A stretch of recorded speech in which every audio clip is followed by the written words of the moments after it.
La Torah nous présente d'une manière assez étonnante la façon dont les épousailles de Yitzhak et de Rivka vont se réaliser. Au chapitre 24, au verset 67, il est dit que, après que le serviteur raconta à toutes les choses, à Yitzhak, toutes les choses qu'il avait faites, il est dit dans le texte que Yitzhak la conduisit dans la tente de Sarah sa mère, et il prit Rivka. Elle lui fut pour femme, il l'aima. Les Chachamim font remarquer que d'abord il l'a épousée, puis après il l'a aimée. C'est étrange, puisqu'aujourd'hui, vous avez bien des personnes de la nouvelle génération qui vous disent que non, mais il faut se connaître avant de se marier. Et qu'est-ce que ça veut dire se connaître? Ça veut dire avoir des rapports charnels pendant quelques années, et au bout de 10 ans, ils réalisent qu'ils ne sont pas faits l'un pour l'autre. Vous voyez, c'est exactement le monde à l'envers. Alors qu'en ce qui concerne Yitzhak et Rivka, c'est le contraire. Enfin, d'abord, il l'a épousée.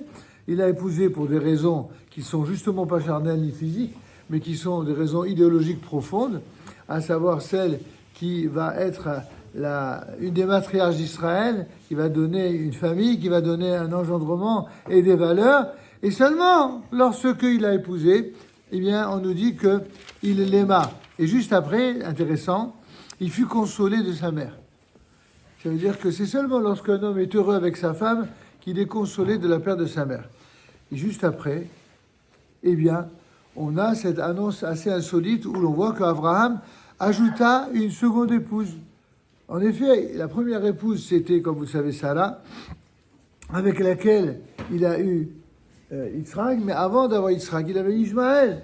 Or, le problème, c'est que quand il avait eu Ishmaël, il était incirconcis, et en plus, il l'avait eu avec qui? Avec Hagar. Hagar qui était sa servante, elle n'était pas sa femme légitime. En tout cas, sa femme légitime dans le sens de la Torah. Et c'est seulement lorsque son épouse, Sarah, mourut, qu'il prit une seconde épouse, on nous dit qu'elle s'appelle Ketura. Et ce sont les Chachamim qui viennent nous expliquer que Ketura, ça n'est rien d'autre que Hagar, qui, avancé un peu plus en âge, avait fait Teshuvah. Ketura, c'est Melachon Ketoret.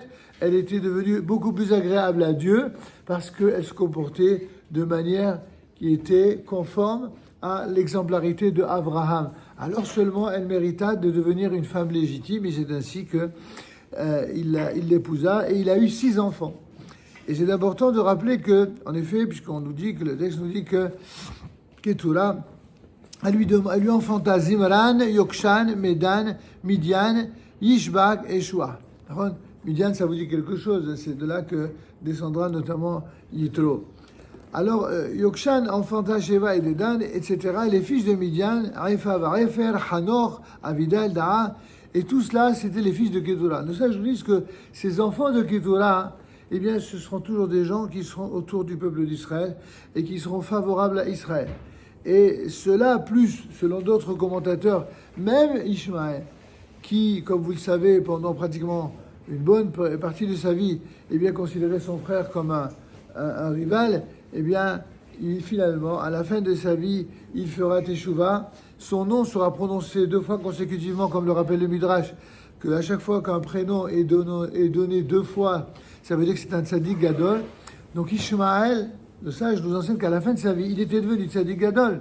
De sorte que, d'une part, entre les descendants de Ishmaël, une fois qu'il était âgé et surtout sage, et d'autre part, les enfants de Ketura, ça c'est la partie du monde arabo-musulman qui, à la fin des temps, c'est-à-dire dans les périodes que nous traversons, eh bien, vont se rapprocher d'Israël d'une manière sincère.